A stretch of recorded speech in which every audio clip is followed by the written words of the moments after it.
everyone, I'm Ellie from Ellie's Exotics, and today we are going to be setting up a brand new PACMAN frog enclosure. So, as you may or may not know, I have a PACMAN frog called Big Mac, and he is my pride and joy.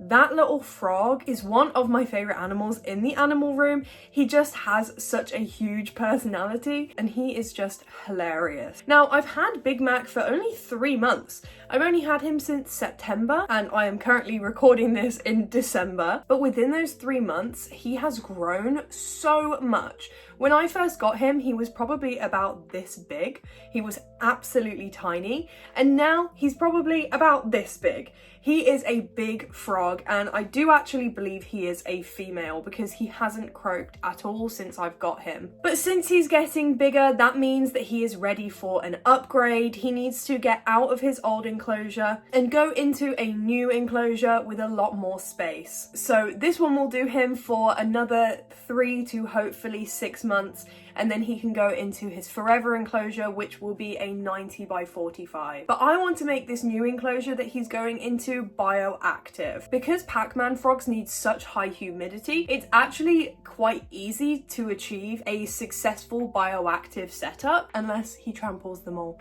But fingers crossed he doesn't. So, let's set it up.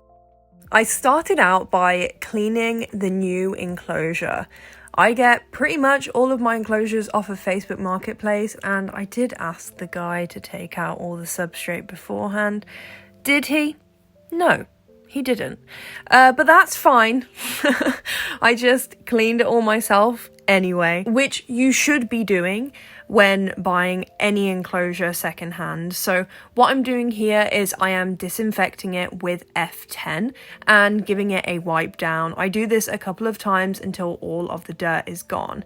Afterwards, I spray it with water and wipe it down again to get rid of F10 residue so that my frog isn't harmed in any way. Next, we are working on the lighting. So for this enclosure, I have a 50-watt halogen heat bulb, I have a 2.4% UVB unit, and a jungle dawn. Now it is time to sort out his drainage layer.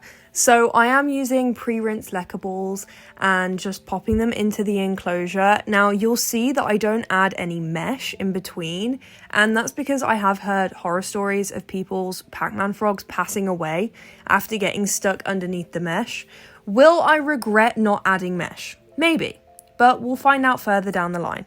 So I decided to pop the topsoil just straight over the top of the leca balls, and we'll see how it goes. I also added in his old substrate into his new enclosure because he already had springtails and isopods, and it's already quite like nutrient rich soil. So I added all of that in instead of just letting the isopods either go out into my garden and be invasive or go into the bin. So I thought this was a better choice. Now I'm just smoothing out around 4 inches of substrate, I believe I added, and it's time to add in the plants. Now, this footage infuriates me so much just looking at it. Like, I am so frustrated. I am the worst YouTuber ever. I'm just in front of the camera, like, the whole time. But I will put on the screen the name of the plants. I'm not a plant person. I know that I do have a couple of pothos and a philodendron, but I can't remember what the other one is called. It's, like, mostly dead anyway because I forgot to water it before adding it in. And now I am just adding in his hardscape. I've not gone for a lot. I've just gone for a large piece of cork bark and, like, a small wooden stick. But this large piece of cork bark, I really like it. I think it makes a great hide for him, and he also does have some dirt around his basking spot in case he wants to burrow over there. But it really adds like depth to the enclosure because I haven't done a background for it.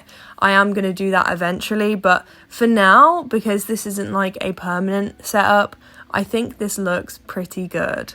Now I'm just giving his enclosure a mist down and adding in his leaf litter. So leaf litter is really important in bioactive enclosures, especially for frog, because it's going to prevent the soil from drying out, which holds the humidity, but it is also a food source for the cleanup crew.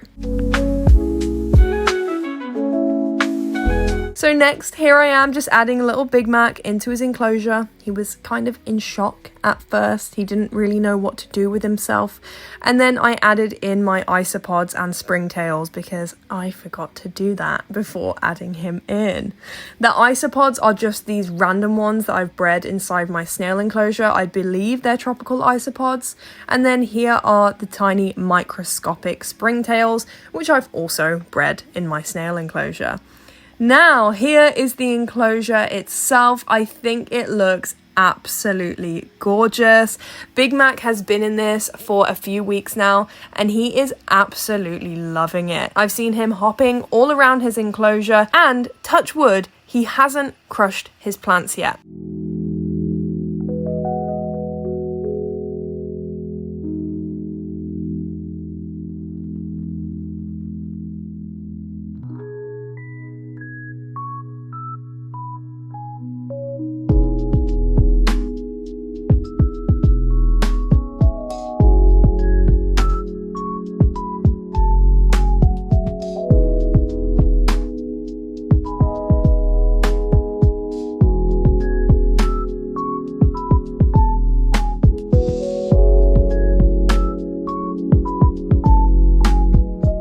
Okay, and that is everything for today, guys. I really hope you like Big Mac's new enclosure, and let me know down below if you have a PACMAN frog or whether you would ever do a bioactive enclosure for them. I hope you will have a wonderful rest of your day. Please make sure you like and you subscribe, and I will see you all later. Bye-bye.